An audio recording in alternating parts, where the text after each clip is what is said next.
Don't you want it? Don't you want it? Don't you want it? Don't you want it? Don't you want it? Don't you want it? Don't you want it? You lose your little mind. 5 dead lives. Welcome to the Deadlights podcast. I'm your host, Sam Johnson. Hi, I'm Leslie, and we're bringing you your weekly dose of horror today. Weekly dose with JC. Yay! Special guest. Hello. Welcome. Thank you. You're a filmmaker, producer, and writer. Yep. And more importantly, a horror lover. That's right. Yay! And That's why. the important thing. That's the Yes. important thing. If you had to pick, I'll just say top 3 because it's tough. Like top horror, top couple. What do you think? That's too hard to answer. I know. That really is. Or I guess what are like the ones that just stand up out in your mind when you think of like really good horror movies? I will say, yeah, there's many different ways you can go about answering that. Of kind of like, I got my super snobby side but I'm going to go with my comfort Cool. movies. So Yes. I would say like my 3 comfort movies that I love in the horror genre would be The Thing, Dog Soldiers, and my third would be... There's a lot out there. Yeah, There's a lot out I there. don't think we have dog soldiers in the. What is Dog Soldiers? Oh I've my never even gosh, heard of you that. do not know Dog Soldiers. I'm Are writing you it down. freaking kidding me? Let's do it. What is it? It's a UK werewolf film. Oh, okay. If you do that, can I please be on the podcast? Yeah, for that in the one? It's eight- one of my favorite movies. Is it like shot in the 80s? No, it's God, when was it? Late 90s, I believe. 90s? Early 2000s. It's, Okay. Yeah, it's about a group of soldiers that are on a, just a training exercise Wait, I know in the which middle one of the you're talking Scotland about. Highlands. Yeah. And they get attacked by werewolves. It's one of my favorite werewolf Ooh. films. So that's what I mostly go through. Supernatural, psychological horrors is kind of but I love werewolf films. for Interesting. Creatures too, That's so. pretty cool. Is there a reason that you love werewolves so much, or that just seems to be the thing that you gravitate towards? That's a good question. Why werewolves above the other kind of creatures? Is Yeah. probably a good question. I mean, I like shapeshifters. I like the aspect of being able to go from different bodies and stuff like that, and embodying, a different, being a creature and a human type of thing. I think that's fascinating. And it's very folklore. I'm very into history and dark history. So the folklore of that, I think goes a little bit deeper than some of the other creature feature. And also, like, being a dog, an animal that, like, is on land, that has just, like, great sense of, like, all the senses, essentially, just, like, smell and sight. Yeah. I think you're, like, super fast and super strong. You're like Yep. you're like superhuman when you're half werewolf. Super You're- hairy. Well, and also, Yeah. that's that like animalistic side of the human Exactly. psyche. Like, what happens if that gets unleashed, and Mm-hmm. the loss of control of that. Yeah. Which this movie that we just watched did definitely deal with power and control and man trying to control things that it has no business trying to control. Yes. And I think it's interesting that werewolves are the Wolfman is one of the original Universal monster movies, and this movie that we just watched also is based off of a classic Universal creature. And what did we just watch? Oh. What did we just watch? I don't remember. We watched The Shape of Water No. from 2017, directed by Guillermo del Toro and written by Guillermo del Toro and Vanessa Taylor. At a top-secret research facility in the 1960s, a lonely janitor forms a unique relationship with an amphibious creature that is being held in captivity. Oh, yeah. She's very lonely. She's lonely. She is lonely. I mean, I think just overarching themes of this movie is it's definitely about people that are, at least in this time, probably still too in modern society, people that feel isolated and people that feel alone and deals with a creature that is completely alone. And so this movie is almost like the lonely people coming together and being there for each other, the outcasts of society. Yeah, Absolutely. and that's why they don't quite, I mean, her neighbor for a little bit was like, "What? No, no." But then he's like, "You know what? I don't want you to end up like me, alone." And then her friend is like, "I don't want you to end up alone in a marriage. So like, go and have your creature romance." Yep. There's Like, both sides of that. Yeah, I they find it didn't interesting. care that it was a creature. It was Yeah. just like, you two look happy. Yeah. So Isn't that what it's all about? That's what it's all about. Um, But speaking of theme, I agree with that. The isolation and the others kind of coming together, but like the fear of other is a huge theme in this too. I found of kind of the scientists and the government and the oppressive time period that it's in. For women, we have a black woman, we have a mute woman, we have a closeted gay man. They have all these things that I think it was just piled on with that theme that, Del Toro seemed very important to him to flip that switch, especially from the original film. I mean, this, it's not an adaptation or remake of, Creature from the Black Lagoon, but it definitely takes a lot of the plot points from it. All right, well, let's get into jump it in. from the top. Let's make it drop. Yeah. Well, fittingly so, we start underwater. For me, though, that opening scene is a great way to set the tone for the entire film because it's very etherical. It's very fairy tale-esque and fantasy.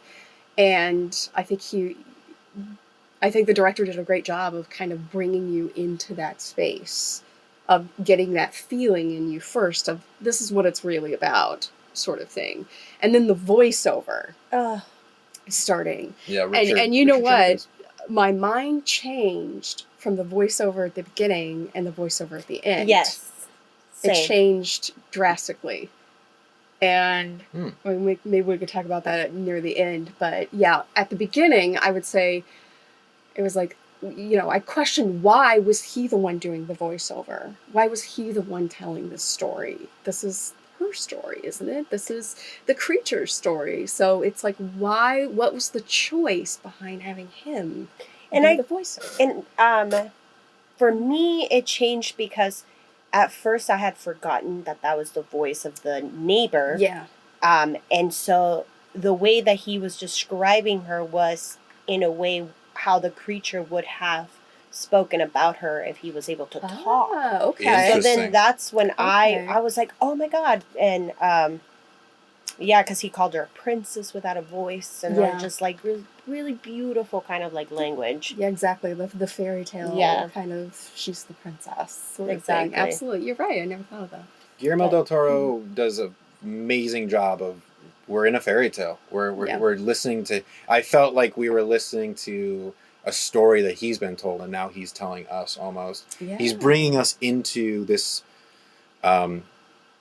heightened reality. We're immediately talking about fairy tales. So to me, anything's possible then. And she's the princess of this fairy tale. Now, in a lot of fairy tales, things don't really end up well for the prince or princess. A lot of times they die or whatever, blah, blah, blah. But ultimately, it's a happily ever after, usually. So at least for me, it felt like, okay, we're opening a book. We're opening a storybook. And yeah, there's no denying that fairy tale. It's very Cinderella. Yes. There's so much Cinderella, points throughout the entire film. So she's cleaning and stuff. Yeah, she's a cleaner, her shoe dropping. Shoes. There's there's ticking clocks too, like clocks, going to midnight. It's you're right. I didn't even think about that, but a lot of Cinderella imagery. Influence. Bang. And then we go into pretty much her routine. She's waking. She works overnight at a science building, research facility. That's all I government research facility is what I would say. And you don't, they're definitely obsessed with beating the Soviets and the space race. Yes. We have to push science. Which I'm pretty sure that was exactly it in those kind of spaces. Absolutely. Yeah, you believed it. You totally believed that facility, even though it felt kind of theatrical. Theater-esque of the way it was staged and everything, but you bought it. You totally bought it. Yeah. This was happening behind the scenes. Totally. You can feel it. And she always, it seems like she kind of has the same routine every single time she goes to work. She wakes up, then puts the eggs on, and then she sets her little egg timer, and then gets in the bath, and then masturbates, and then waits for her eggs to be done, and then ding, and then she rides the bus to work. And that process repeats multiple times, enough for us to realize this is what she does. Yeah. Every single day. I thought that was smart too. Sorry. Oh, go ahead. I was just going to say she's a simple gal. Exactly. She has needs. She has her eggs. And never mind. Keep going. Yeah. It's your turn now. Yeah. But I thought that the montage scene with that was beautifully done. It wasn't very long. It didn't need to be very long. And she never looks too unhappy. Really. No. She lives in her dream world through the whole thing. So it's like we're not like they didn't go over the top with the very, there's a lot of French influence you can definitely see throughout the film, but the French kind of just wish somebody would come along and save me. There's not that. She is a very strong person mentally from the very beginning, and I really like that character was played that way. Yeah, and throughout the montage too, all we're focusing on is the water. Yes. That's it. That sets up that water. yeah, absolutely. The water moving, how the water shaped. Ooh. How the water shaped. What's this movie called again? Yeah. Yeah, you're right. And also, I like that point that you brought up too, because especially in the time that this movie is set in, someone that is mute is automatically up against the world. They have so much more to figure out. Communicating with other people is tough. Yeah. But she doesn't seem upset by that at all. She's kind of figured out her own little perfect routine. She's got a neighbor who we also meet at the end of this scene. Giles, who's played by Richard Jenkins, and their relationship's very sweet. He's also lonely. He's a painter / like he makes advertisements. Yeah. And they really rely on each other. They're friends, and they support each other because they're both outcasts of society. They're the other. Yeah. They're the other. And I think it's also awesome that they both live above a movie theater. Yes. How romantic is that? How romantic. I mean, I'm going to get a little meta here. Awesome. She lives above a theater where so many people, and I've heard Guillermo del Toro talk about how important going to movie theaters was for him, and especially seeing The Creature from the Black Lagoon. I've heard him talk about watching that movie and wondering, what about the creature? That's where this idea of his was born. And so thinking about like what theater experiences do for people, it puts them in this fantasy land. It puts them in. It almost makes people's wildest dreams and fantasies come true. And they live above that. They're almost like intaking all of this fantasy that's below them. And they're also both living in kind of fantasy worlds. Yeah. They love watching TV. There's a couple times always on. And the old they're flipping through channels, a lot of death and news about the civil rights movement and violence, and they flip past it. They go to the dancing and Shirley Temple and the fantasy of the world to escape the world that they are in. Yeah. It's and like old Hollywood too is all about just like beauty. The beauty of just like the arts and the beauty of the people, and everything is like kind of pristine and perfect. And you can live among that, and people who are considered to be the others, like can then be a part of this and for a moment be those people that other people desire. And then we go to, I think it was Occam, or like she rides the bus to work. I've tried to, Occam building or whatever. And this is where she works as a janitor alongside Zelda, played by Octavia Spencer. Love her. Love her. She's amazing. Oh my gosh. She's great. I would love for her to be my best friend. Yeah. Hell yeah. My goodness. And again, this is another person who is an other in society because she is a woman and she's black. She's had to be up against the wall her whole life too. So it makes sense that they're friends too, because they can look out for each other. They know that they have each other's back.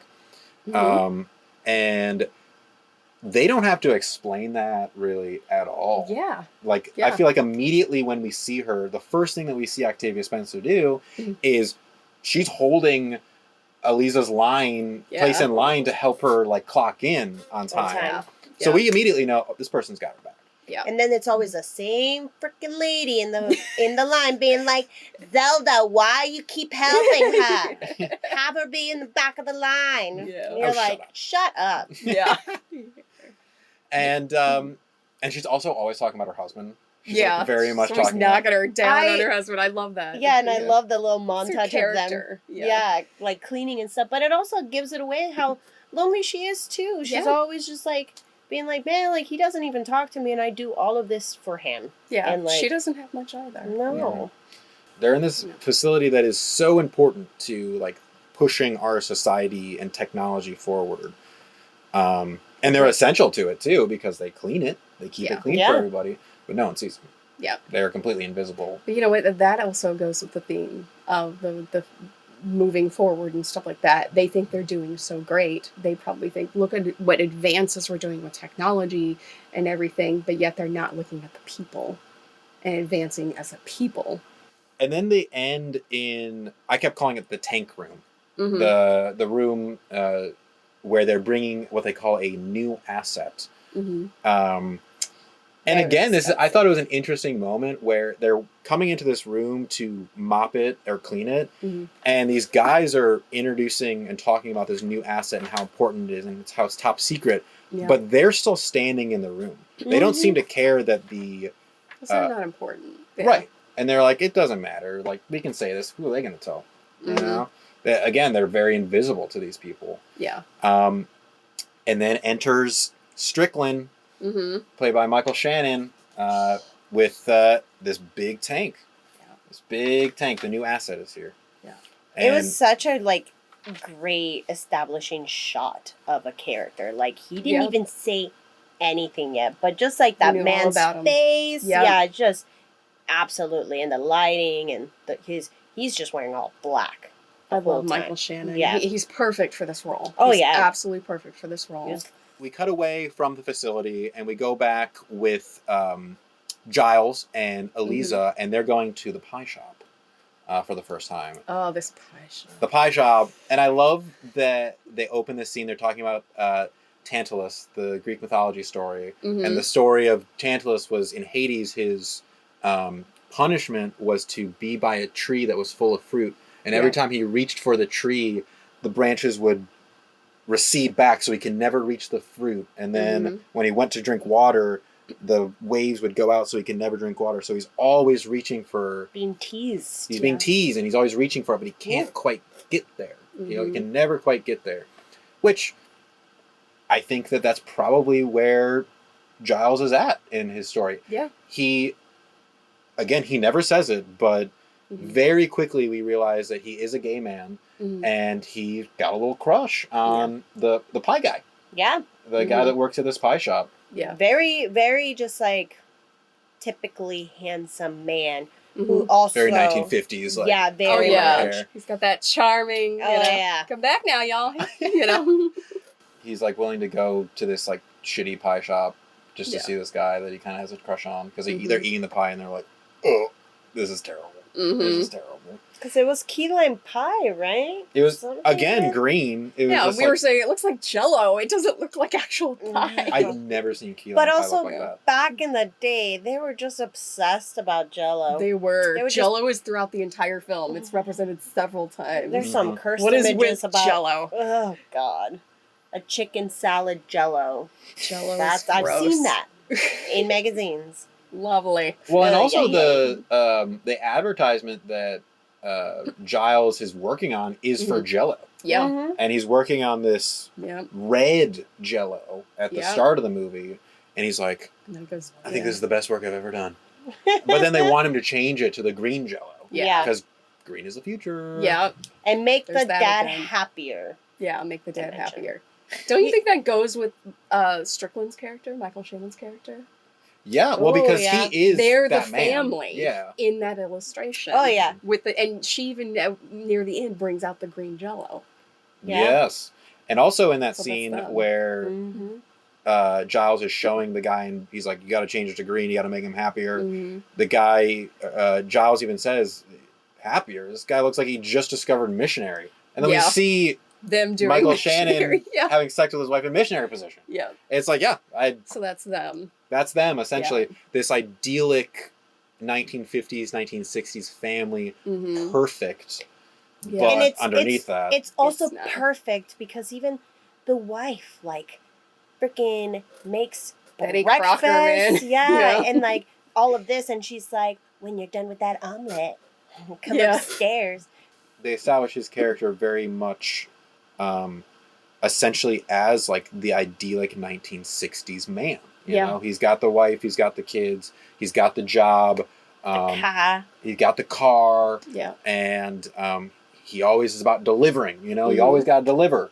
I'm a man of my word, and my word is my bond. And Yeah. he's got a big thing about that. And Mhm. also he's got this big thing about silence too, because Yeah. he meets Eliza for the first time in this scene, learns that she's mute, and then holds on to that for the whole movie. He really, like it, because later when we see him with his wife, they're having sex and she's moaning, and he covers her mouth, Well, and it says silence. She tries to tell him, like, sweetie, your hand is bleeding on me. Yeah. And he's like, shh. Silence. Yeah. Silence. So everything about him is control. Mm-hmm. I mean, that scene sets up his arrogance, most definitely. But you could go even deeper with that character of kind of... He feels like appearance is everything. And he's feeling he's never going to live up to that. So he's the ultimate bully. Mm-hmm. He's hurt.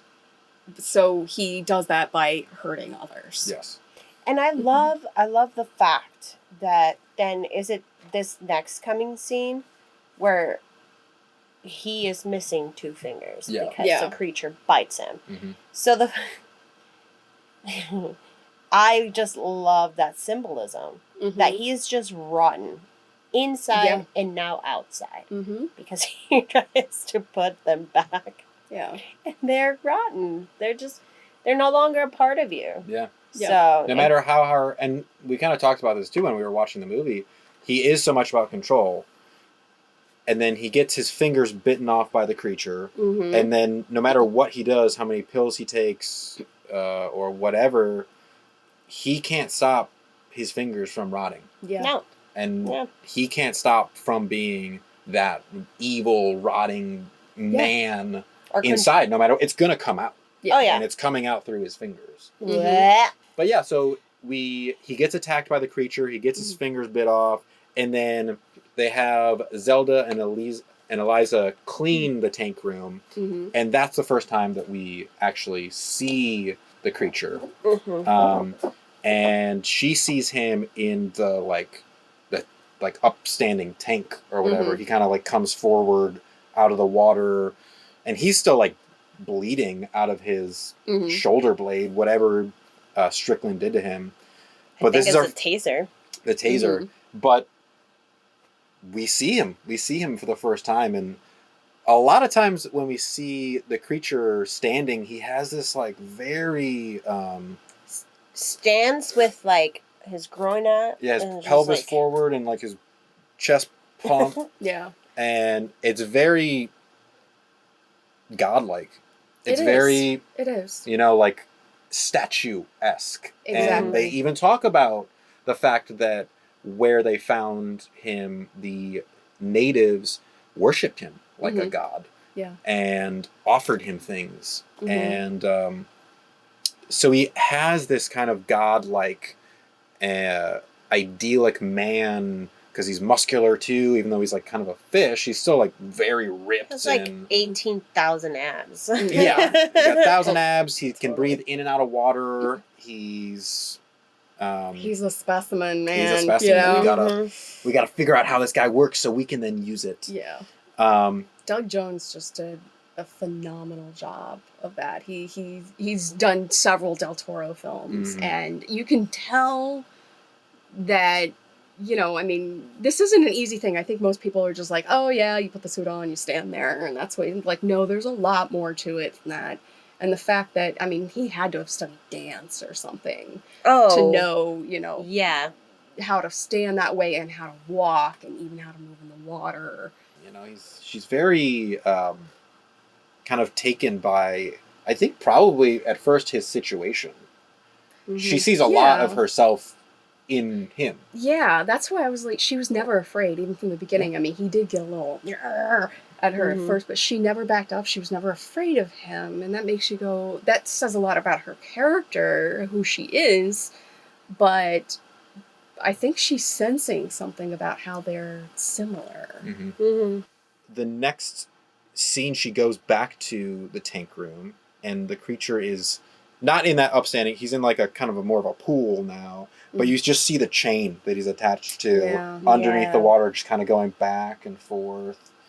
But she's not afraid of him at all. Kind of like we talked about. She just goes up and Want an egg? Yeah. cracks her egg open, and it's like this first kind of offering that she gives him. And again, if we're, you know, if he did come from this place of the natives kind of worshipped him, and then he was literally stripped from his home and put in a tiny tank and just been prodded and experimented on, this is the first time I think any human since then has shown him tenderness. Yeah. And this little egg is kind of her offering to be like, it's okay. Like, I'm here not as a threat. I'm here like as an equal, pretty much. Yeah. Because even in that first scene, he does puff out his chest and kind of does like a at her, but she still doesn't seem too afraid. I mean, I think she's like, that makes sense. Why would why you would react that way? People are hurting you. Yeah. Exactly. And this is the first usage of Red as Eliza's going home. There's just like a close up of her in the bus, and like red is just spewing all over her face. Sunrise, which was very beautiful, and it's just kind of like like a little Papa Red. Yeah, she feels something. She's feeling something. Because the next day she goes back, and it's kind of this like, I think you said first date. She brings more eggs, and she brings her music too. Little record player. Plays lovely music for him. She has her sandwich while she's sitting next to the pool. And that is also kind of this first moment where we realize that they can communicate with each other. Neither of them can talk, but he has the capacity to learn sign language. Like, she does this for eggs the first time, and he immediately knows, like, this means eggs. This means if I do this, I'll get an egg. Yeah. Well, like, I think this is share. Yeah. It's like points at the egg and it's like share. This so is then music. And then this is music. Yeah. It's kind of this like little... But you're right, that shows his intelligence right there, the creature's intelligence. Like, he can very quickly pick up on feelings and communicate in different ways, not through words, but he learned all this stuff very quickly. Freaking gorillas can, you know? You know, it's like, oh. They don't have the vocal cords to form the words, but they can speak to us. Yeah. And the person that he decides to finally communicate with for the first time since being taken here is the person that shows him tenderness. Yeah. It is the first person that showed him that offering of a basic need, which is food. So everyone else is just treating him with violence. He doesn't want to communicate with them, which makes sense. But here's this person who shows me tenderness, and then we kind of have this montage of them kind of getting to know each other. Like, she's super excited. She's like mopping, super happy, and keeps bringing more eggs, more eggs, more music. She's like dancing in front of the tank at one point, and he does a little spin in the water too. That was a super cute moment. Very cute. Adorable. I mean, and you can tell, like, she is happy. Like, and I can't remember if there's any pops of red that we see in these moments, but she's definitely changing for the better, it seems like. And realizing that she might have a little thing for Mm-hmm. the creature. Yeah. Yeah. He's kind of cute. Kind of- I mean, come on. I mean, he's a Look sweet at those dude. abs. He's a sweet dude. Bob sees them dancing, and he doesn't Yes. say. Yes. He doesn't Bob mention anything. / Dimitri. Yes. That character is very fascinating.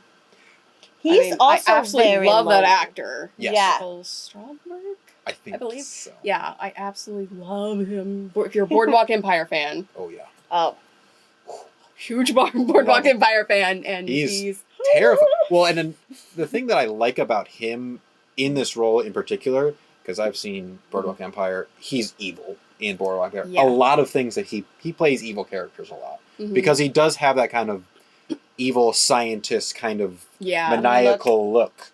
But in this role, he is the enemy, being this double agent Russian guy, but he turns out to be a good guy in the end. You know, he also is an other. He is also an other, being Russian, being a spy, and feels for the others in this movie too. He feels for the creature. He knows how valuable it is.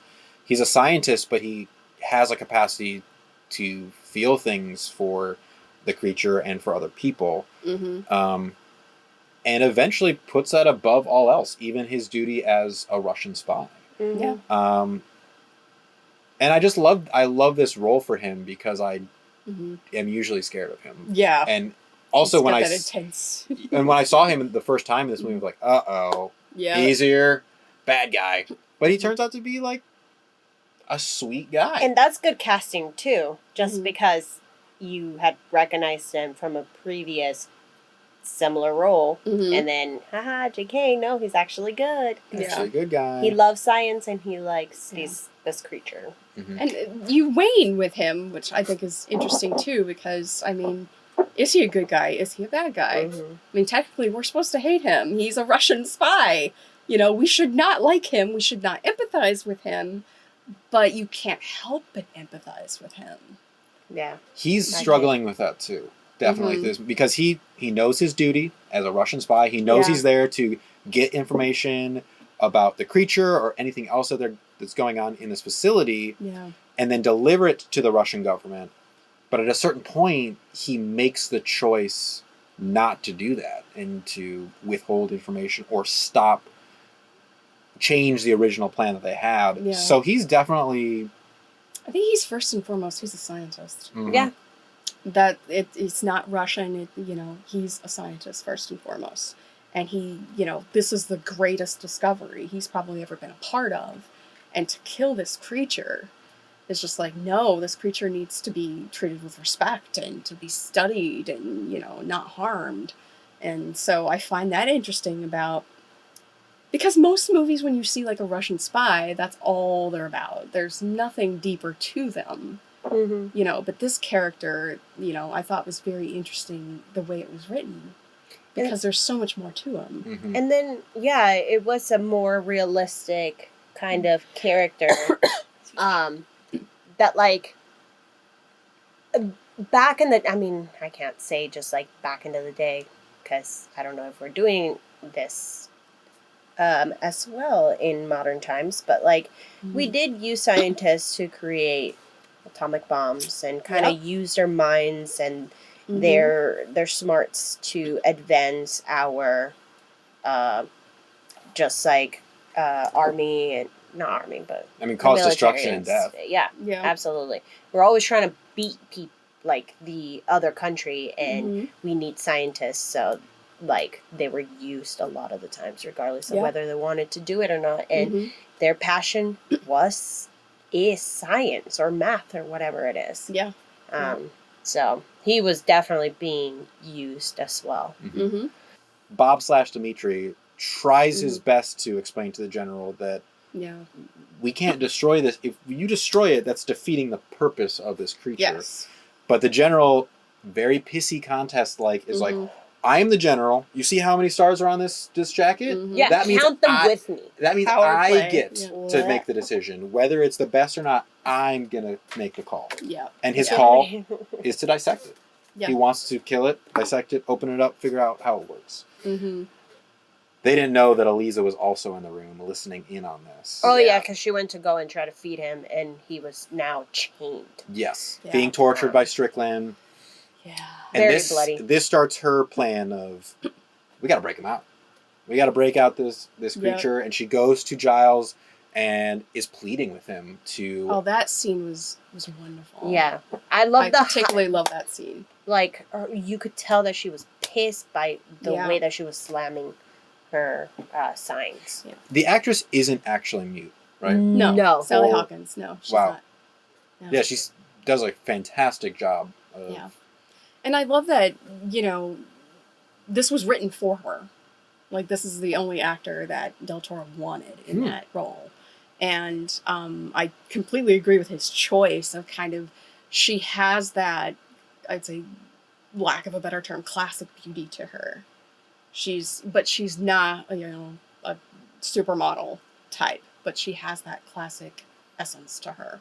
Yeah, and she does very much carry that, like, kind of French look. Yep. Also, yep, that does. very, like, 1930s, like, very petite, meek type of, like... Yeah. That people don't take much stock in her and realize that she's a badass. Yeah. Yes. Oh, the way that she's just, like, was looking at him from that point on, of just, like, you don't even frighten me. Yeah, yeah. This creature doesn't scare me, and you don't scare me. Yeah, exactly. She was so fearless. And she's got those big eyes, too, which are super expressive. Kind of like the creature. He has those massive eyes that are super expressive as well. Mm-hmm. And that's all we need. That's really all we need. And how she, like, physically just, like, puts her whole emotion into everything that she does. It's just, like, you can feel... They didn't have any subtitles for her. We didn't need them, though. We knew what she was saying. We knew what she was feeling. That's good script writing, because the other characters didn't need to repeat everything she was saying. Yeah. We can just grab context clues and just based on her emotions. They did some of that, but not all of it. Yeah. And that brings up a good point, sidebar here, of who speaks for her. It's Giles and it's Zelda are the people who speak for her. Mm-hmm. Those are other disenfranchised people who are speaking for her. And they're people that she trusts and allows, for them to have a say. Yeah. Yeah. That they're people who are not listened to and their voices aren't heard. And they're the ones speaking for her. So I found that very interesting. That's beautiful. And then now she's speaking for the creature. Yeah, exactly. Yeah. It kind of comes full circle. That's what, back to that scene of, I think it's so powerful, is that, trying to convince Giles and everything that she can do to speak for the creature and save him. And that whole speech that she does is just beautiful. And it's... Like, if he is nothing, then what am I? Because we are the same. She describes both of them as the same. We can't speak. We can't... What does it say about me if I don't save him? Yeah. Type of thing. And the next scene is him going to Eliza's door and being like, you're all I got. You are literally all I have. So if this creature is also important to you, it's important to me. Yeah. But, oh man, it's very beautiful. She was already cleaning the tub. Yeah. Because she's like, I gotta do this, but I think I'm gonna do this by myself. Yeah. I wish I had people with me. Well, she ended up having her whole crew. Yeah. Plus more. Yeah, she was gonna do it no matter what. Oh, yeah. I wondered why she didn't go to Zelda. Why do you think she didn't go to Zelda and ask for Zelda's help? My initial reaction would be because she was trying to protect her. Mm-hmm. She didn't want to pull her into this crazy plan and risk her getting in trouble. Yeah. Especially because they both work at the facility. Also because, I mean, it must have been difficult to get a job as a woman and as a black woman. So she was just like, I don't want to involve you. Yeah. Okay. And essentially, like, is she the only breadwinner in her family? Yeah, does her husband work? I don't think he does. But because multiple times Zelda talks about his back and how he Yeah. has back problems. So were they Mhm. trying to establish that he was out of work because of his back? And Mhm. I I mean, the think so. one scene that we see him in, he's sitting down almost the entire scene. Yeah. He seems healthy. He seems. I mean, she talks about too how lazy he is. Yeah. So It does make you wonder. Yeah. Mhm. he does. He's not a very active character. Let's say that for sure. Yeah. No. So No, yeah, no. it seems like a lot of the things are up to, and Zelda is a strong character as well. She's had to Mhm. be because of the situation Yeah. that she's in, and I think that I don't actually even. I didn't think about that point before. Why didn't she just immediately bring Zelda? Because that would make sense. They do both work there. Mhm. That would be an easy kind of partnership that they can make. Yeah. But knowing the relationship they have, I can only bring it back to maybe she was just trying to protect her. Yeah. I don't know. That's I don't know. probably true. Yeah. But Giles and her start forming a plan Mhm. of how they're going to get this creature out of there. Oh, that's such a beautiful scene too. Yeah. Richard Jenkins just is amazing in that scene. He's so adorable. Yeah, he's painting the truck to be like a Mhm. laundry truck, and then he's Mhm. making these fake IDs. I think this is the best work I've ever done. Yeah. I love that he keeps saying that. Yeah. That's just. And then It in just the keeps getting better. in Yeah. the background, he has some beautiful pictures, and one of them, Mhm. I'm pretty sure it was Eliza. Yeah. Like the one peering over, just like, ooh. Yeah. That was very beautiful. Mm-hmm. Mm-hmm. I like his work. And then we have the plan go into effect. Mm-hmm. Does not go according to plan really at all. Yeah. Because But Bob saves the day. but Bob does come in and Oh, save Bob. the day. He's in Yeah. there. He gives the key to Yeah. unlock the creature, and he is also the one that puts that little fuse box exploder on Yeah. the box, and it Mhm. makes all the power go out. And then this is also when Zelda gets pulled into the plan as Mhm. well, because Yeah. she sees her taking the creature out in the laundry Mhm. basket, and she's like, "What are you doing?" Mhm. But ultimately, she's there for her friend. Yeah. Ultimately, when push comes to shove, she's like, "Let's go, push Mhm. harder, Yeah. get Yeah. pushing that cart." Yeah. And She's like, we're gonna burn in hell. We're gonna Yeah. burn in hell Gotta for burn this. in hell for this. get Yeah. pushing. And then Yeah. Bob saves the day again when he Mhm. hits the doorman with the tranquilizer too, and gets Giles in with the truck. He must have been, Bob must have been in the room with the creature, just contemplating whether, because like He was gonna his do it at that life was, time. yeah, Yeah. like what am I gonna do? Like how Well- am I gonna get this creature out of here Yeah. without He was formulating harming a plan. him? Yeah, because Mhm. his life is on the line. Yeah. He must be very afraid, but he also really likes this creature and doesn't want to harm him. Mhm. And I think at that point he had already decided, I'm gonna die for the safety of this creature. Mhm. And then here comes Eliza, and he was like, perfect. You're trying to save him too, and you have a plan. Mhm. Yeah, let's do and it. he even says it's a good plan. It's a Yeah. good plan. I think he says that at one point. Yeah. And I think you're right too. At this point, he almost still has. This is almost a good thing for him because he doesn't have to be the one to get the creature out of the facility. Yeah. Mhm. We already have a person coming in to do it for him, so he still has an option to tell the Russians where Exactly. the creature is. Yeah. He still has that option to do what he was there to do in the first place. Mm-hmm. And also, like, who would have suspected these janitors and these people that just go Mhm. about cleaning? The dummy. Yeah. They didn't even know that. Yeah. Oh. Yeah. Did you question at this moment though, of, oh yeah, she can just get him out and I don't have to put up with this, and he was gonna, kind of squawk on her later, of turn him into the Russians type of thing to save his Oh, I own see. butt. No, I didn't. No. Never I think, felt that with him. No, I think he was too enthralled with the creature that, like, in that room, he was like, all right, cool. This is out of my hands, and I know I'm not going to be able to produce the creature, so Mhm. I'm going to die. Well, and just beyond that, I feel like he shows this tenderness a little bit about Mhm. how he feels about the creature. And I think maybe in his own head, he could have been thinking to himself, okay, I have this out. I can still give the creature to the Russians. But even in this scene, he still seems like a tender, caring character for the creature. I never really questioned whether he was a good guy or a bad guy. The whole time I'm like, this is a good guy. Yeah. He's and he's the only, I've noticed he's really the only male at the facility that actually acknowledges the cleaning crew and the women in a respectful manner. And I was trying to decide their supervisor guy, which I'm blanking on his name. The guy with the crazy... Was it him or was it Bob who, while they were cleaning up early in the film, and he was like picking some stuff up and like giving it to them and like acknowledging them in the room.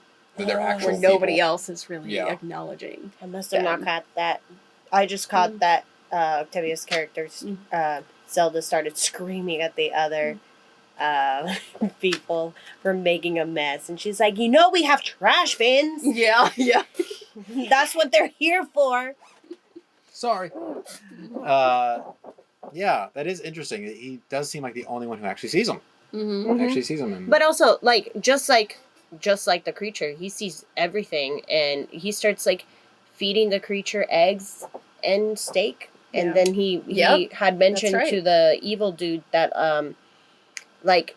this creature's smart, and he's intelligent. He's able to communicate. So I'm guessing with what he's been learning from Eliza, gave a little bit of hints that he can understand and at least reciprocate some type of. And he was obviously observing every time Eliza was with the creature. I feel like he was probably in the room. Oh yeah, because how did he know to give him boiled eggs? Yeah.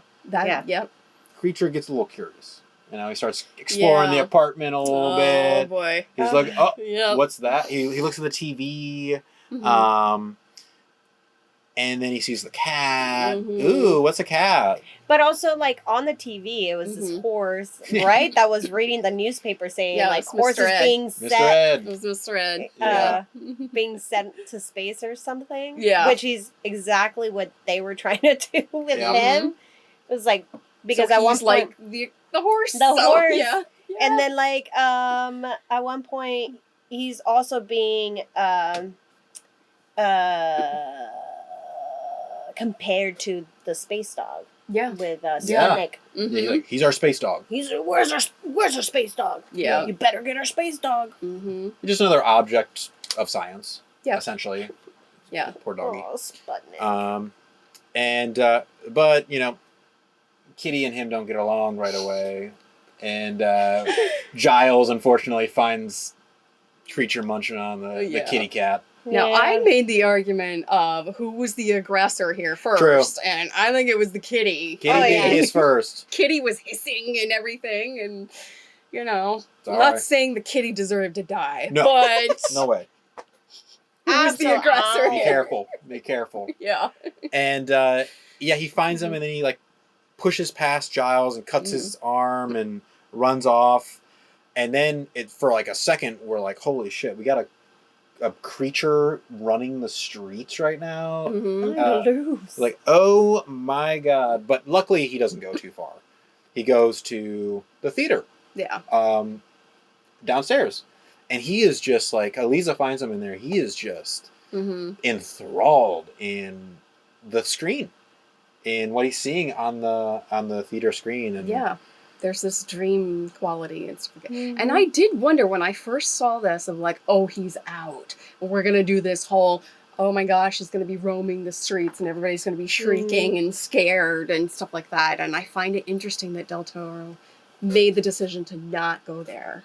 And that, he's just in the theater. I wonder, also when you mentioned that this is a story, Del Toro, this is a story that he loved watching in theaters. And I'm like, if he was thinking about the perspective of the creature, then sitting in the audience thinking you're the creature, and now you created your vision and a scene where the creature is actually looking Yeah. and enjoying a movie. It's just so cute. He's immediately he's humanizing the creature so much just in that moment. You know? Yeah. He's like, because we've all been there, just sitting in a movie theater, just being in awe of what we're seeing, and just like, wow, this I want to live in this fantasy forever. Mm-hmm. And in this part of the film, it kind of feels like him and Eliza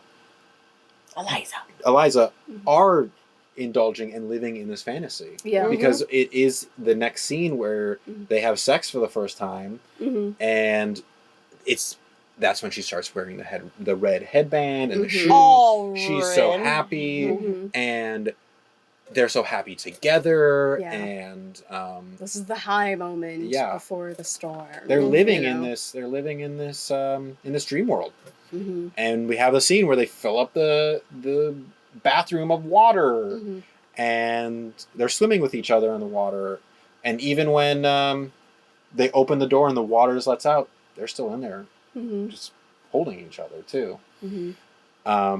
Also, he must just make her feel so good in the sense that he's able to heal things, because as they were embracing, I'm pretty sure all just like her loneliness just subsided.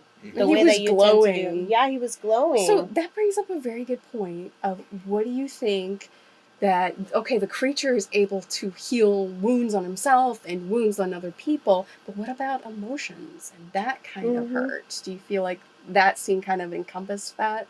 I think so. That he's taking her like inner hurt away, sort of thing. Physically and mentally, and like overall, just the fact that like she is already infatuated with him, and the fact that he's able to provide something more, I guess.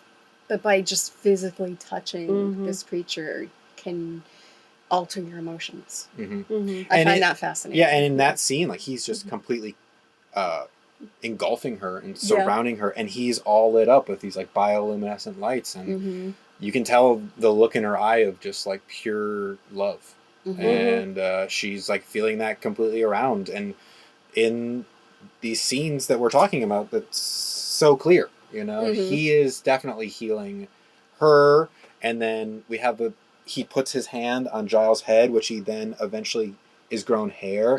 That then gives him more confidence too later in the movie, because he has hair, and I think he can look himself in the mirror better and be like, oh my god, like I like how I look. So he's healing Giles in that way too, emotionally, just by giving him hair.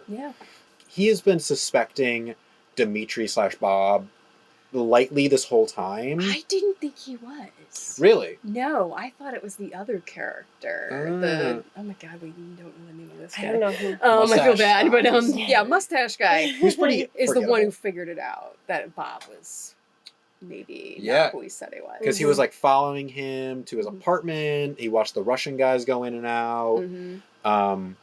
He then, you're right, he clues Strickland into, there's some weird stuff going on at Bob's apartment. What do we know about this guy?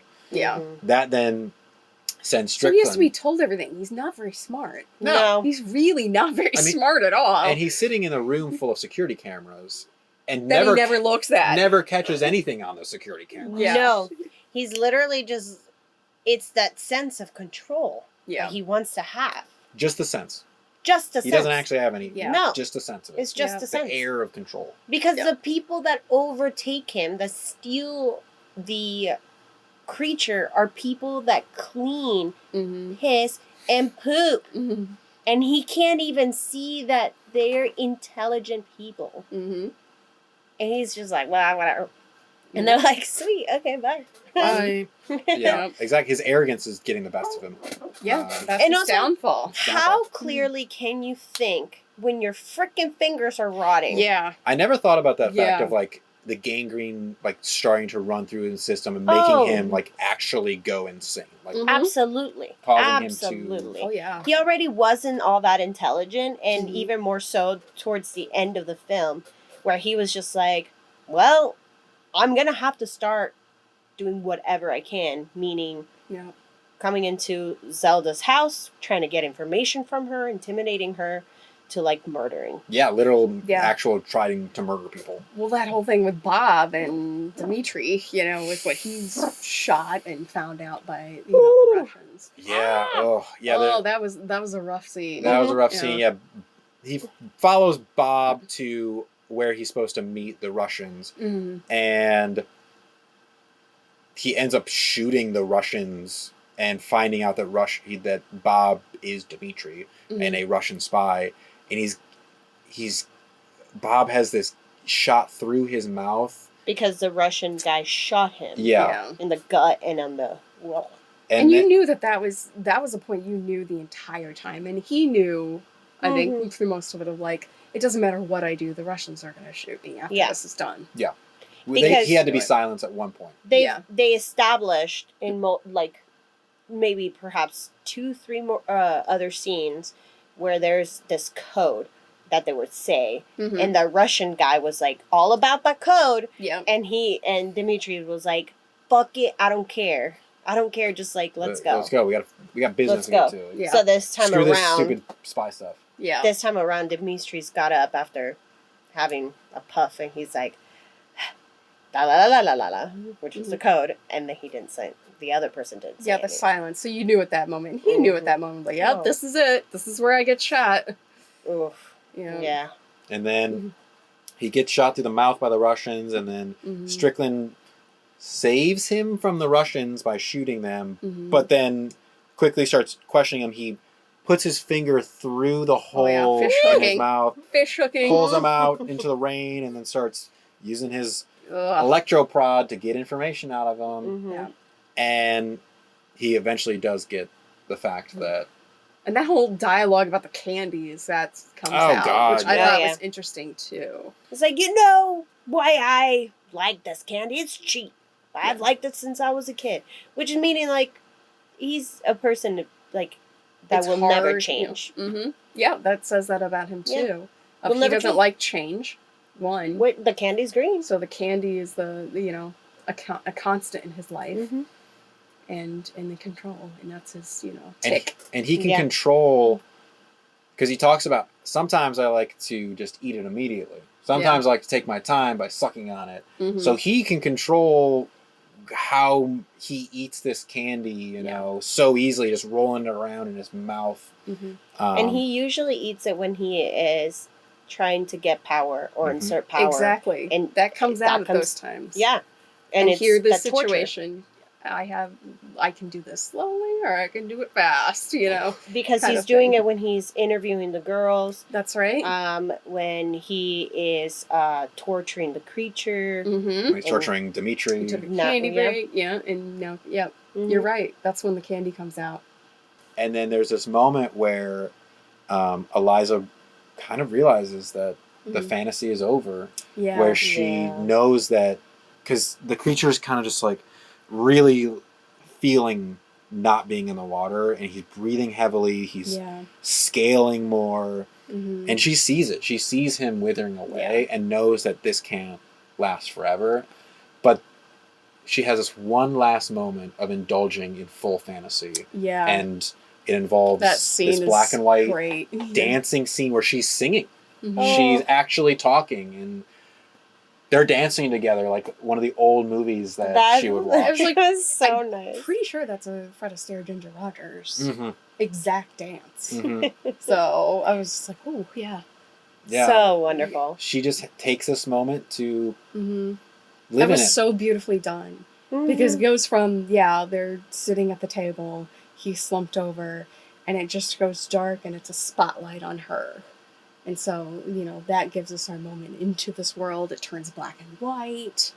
And, it comes back to color when she comes back to reality. Yeah. Her voice goes away, type of thing. It's not as jarring as I thought it would be. It's really not. It's beautifully blended. Yeah. And now we have this beautiful scene of this creature dancing with this woman in a very old Hollywood style. You forget he's a creature. Yeah. She's forgotten he's a creature at this point. We forget he's another Hollywood fantasy that we all get to enjoy for a moment. He's a Why pretty good can't dancer. they have this, you know? Yeah. He's a good dancer too. He's got Yep. some moves. He does. Yeah, it's so beautiful. And you mentioned before that he wanted to do this whole movie in black and white, and I'm glad he got his moment. Guillermo got his moment of black and white with this scene because it lends so well to it. And then they're at the canal, and there's kind of this like sweet moment that they have of release. It reminded me very much of like releasing a dog into the wild. Of like, you're not wanted here anymore. Well, he was like, me, you, together. Yeah. And then she's like, no. Oh, yeah, no, we can't. We can't be together. We can't You be belong here. I belong here. You know, type of thing. Yeah. And you didn't need to say a lot or even sign language a lot. You didn't need any of that. You could feel it between the two of them. Yeah. But quickly, Strickland comes in and shoots the creature twice, and then shoots Eliza too. Yeah. Like, what was that about? Yeah, like, dang, savage. Like, why did she need to get shot? Well, first of all, he can't have her. Second of all, he, in his mind, she betrayed him. Yep. And so he's just Silencer. He feels he feels justified. Yeah. In murder. Yeah. I guess he's already murdered some other people tonight too, so no biggie. he's feeling it. And he knew he'd get away with it, which he would have. He would have. Yeah, he was gonna kill anybody that it would have been justified. Yeah. Yep. But this is the moment when we realize, he especially realizes the creature's true power. He shoots him twice, but then we got the bioluminescence on the creature coming up, and those bullet wounds just heal right up. He was just like, and he stands up, and we get that massive, godly stance. His fins come out. He is fucking intimidating. Pissed. He's pissed. And Strickland says, "Oh shit, you are a god." Yeah. What did you think about that line? Oh my gosh, you are a god. Like, what did that do for you? To me, I took that as Strickland can only see things as in a certain way, and so he's been putting things into his own perspective this whole movie. Yeah. And I guess cheating death. Yeah. Something that none of us can control. Yeah. He sees the creature has control over that, and he's like, "Oh crap! Like, I had no idea. You have full control. You are powerful." Mm-hmm. And it took the creature cheating death to prove that to him. Yeah. That's how I took it. Yeah. And he was like, at that moment, Strickland looks small next to that creature. Yeah. And then the creature silences him. Just yeah. That was interesting. Yeah, you said that during the film of like there he is silencing. You know, Strickland has silenced other people. Now he's being silenced. So, yeah. Yeah, because I think it just wasn't enough for him to see this creature who's humanoid, enough for him to be like, yeah, you're not like me. Yeah. You know? Because he had that whole conversation with Zelda and Eliza that, like, this creature is not like us, and God wouldn't have allowed this because God looks like us. Yeah, exactly. No, you're not right. like you, Zelda, but more like me. Yeah. Yep. Well, and even in this last moment, too, of, like, even though he's saying he is a god and he's above him, it's still this idea of this creature is not an equal to him at all. He's still not recognizing that, oh shit, like, this creature has feelings, and looking at him like these other people have been looking at him as an equal. Yeah. He's still putting people on different planes. He can't help but think of things in the power dynamic way. Yeah. So even when he's recognizing that he isn't in the power position, he's still talking about power. He's still talking about the planes that people are on. Yeah. He never changed. Yeah. He didn't. Changed. Yeah. No. He would never. He would have never. He would have died regardless. Yeah, exactly. And what I love too, and people have criticized this, I've heard people talk and criticize this, is that it's not a long drawn out like action fight scene. You know, it's a very quick. Yeah. They're shot, they go down, you know, the creature heals himself, gets up, kills Strickland. End of fight. You know. And that works perfectly fine for me. We don't need that big fight scene because that's not what it's about, and that's a very macho thing to have that big drawn out, and I think that's not the direction this film was wanted to go in. Yeah. Because I agree with you. I don't think that the fight needs to be drawn out. What is drawn out is this relationship that we have between the creature and Eliza, and this last moment I think is amazing. Yeah. And slow and nice. The creature picks up Eliza and they're going to go return to where they both belong, you know, where he was found and where she was found. Yeah. And they're going to go both return there together. And there's this, it's beautiful, like this last part where they're both in the water and he's swimming around her as she's like floating down and gives her the kiss of life. And her scar becomes gills and this thing that everyone else has viewed as a weakness is then made into a strength for her, because that's what gives her the power to breathe underwater, the power to be with him. Be in her element. And she's in her element too now. Ooh, she was a fish out of water as well. Ladies and gentlemen, the end. Yeah. That was it. Mic drop. But yeah, I mean, and we have that Giles voiceover at the end again, closing out this fairy tale that we just watched. Here's where the voiceover kind of changed for me, because the story's being told from an unreliable narrator. And I love unreliable narrator stories, I really do, because you don't know what really happened or not. True. So he's telling that Giles is the one telling this story. He didn't see what happened when they went underwater. This could just be a fantasy. It's a fairy tale fantasy, so she could be dead. And we've seen scenes where they both are living in the fantasy. We have that black and white scene. Yeah. Is this ending scene? Because I had that thought the first time I watched this movie too. Yeah. Is that real? Is that actually what happened? Or is that what we want to believe? That's what Giles wants to believe. Are we also living in a fantasy world too? Yes, exactly. As the audience, of course we want that to be the ending. Yeah, you want that uplifting fairy tale ending. Happily ever after, of course we want that. Well, but is that the truth? Yeah, because we started off with a dream sequence underwater. So but she why wouldn't dead we at the beginning? That's true. Yeah. No, you're right. There is that question there of, did she live or not? Did she live or die? Yeah.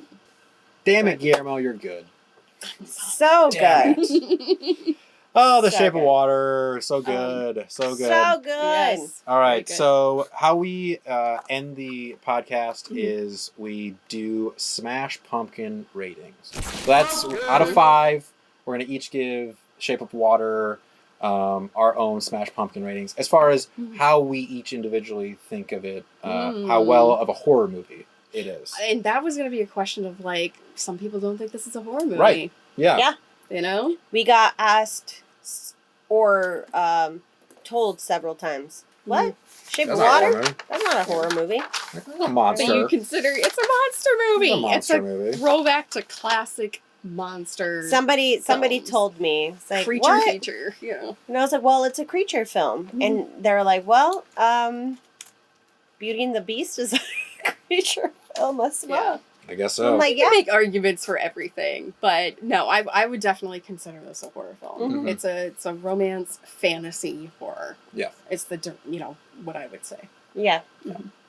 So let's start with you, JC. Out of 5 Smash Pumpkins, and you can go down to, we've gone down to like 0.1, 0.2. Where does this lie for you, do you think?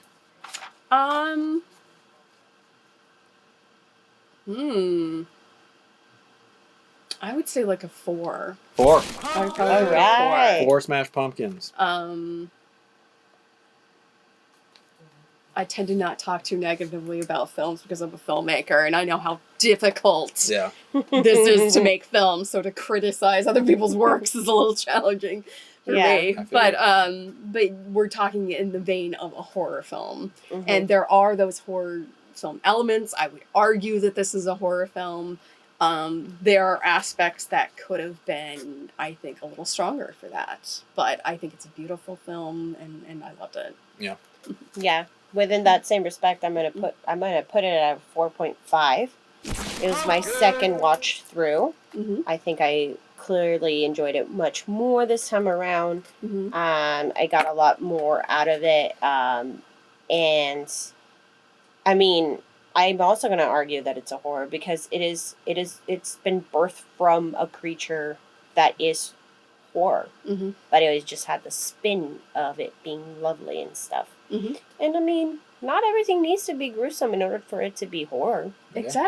Exactly. Totally agree with that. Demented or, Yeah.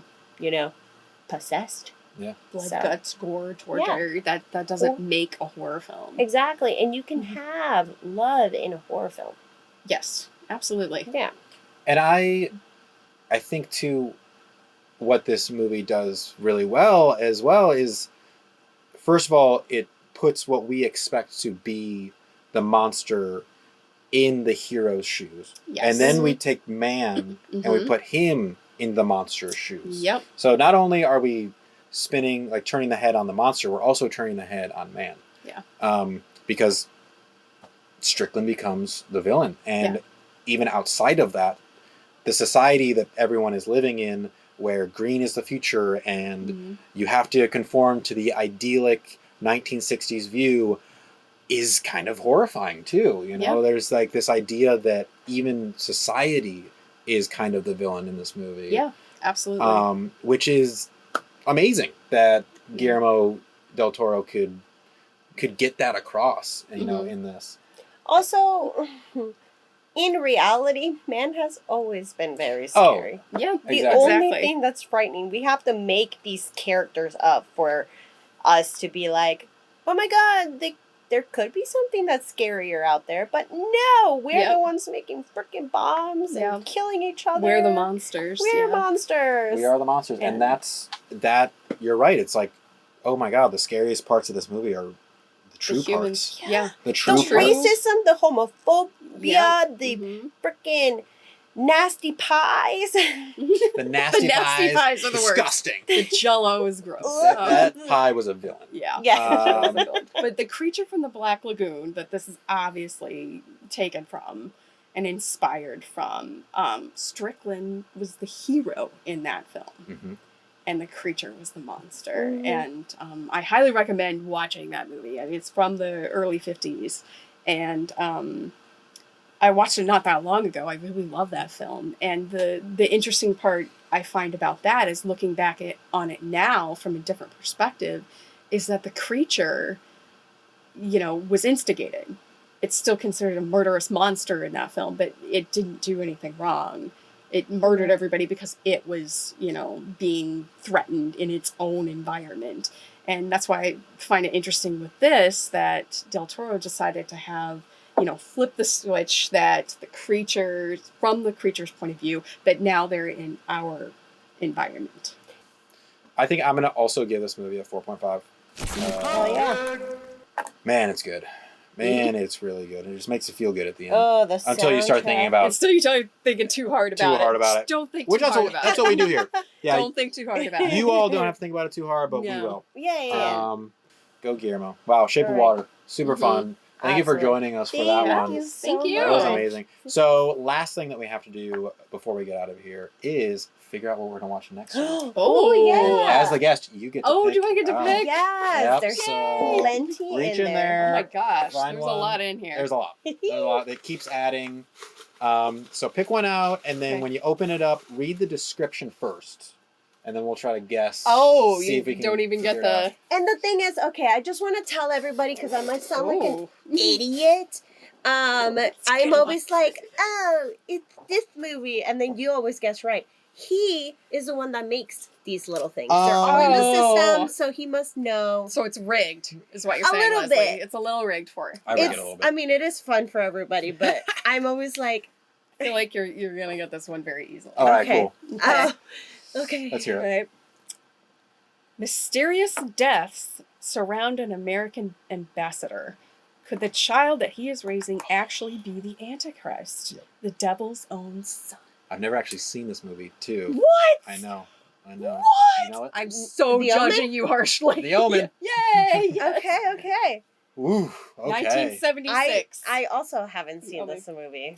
Ooh. I'm trying not to judge you too harshly right now, but I No, go really for it. am. There's so This is many a films. this is a I podcast know. about judgment. I so. know.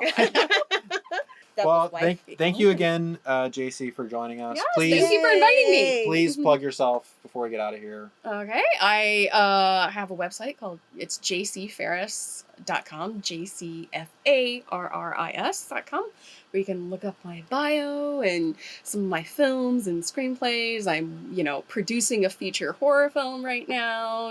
Somebody give me money, and writing a feature sci-fi horror right now. So I'm plugging away at those things. Cool. Be on the lookout for those things. Yeah. Yeah. Throw her money. Yes, give me money. You know where to find me on Instagram at ColorMeLeslie. Yeah. And you can find me at Beep Beep Richie T, and also check out the Deadlights Pod, which that's us, Yes. and Playground Social, which is the studio that we are recording this at. We're here. But until next time, Let's get spooky. The shape of water is so awesome. Dance with me.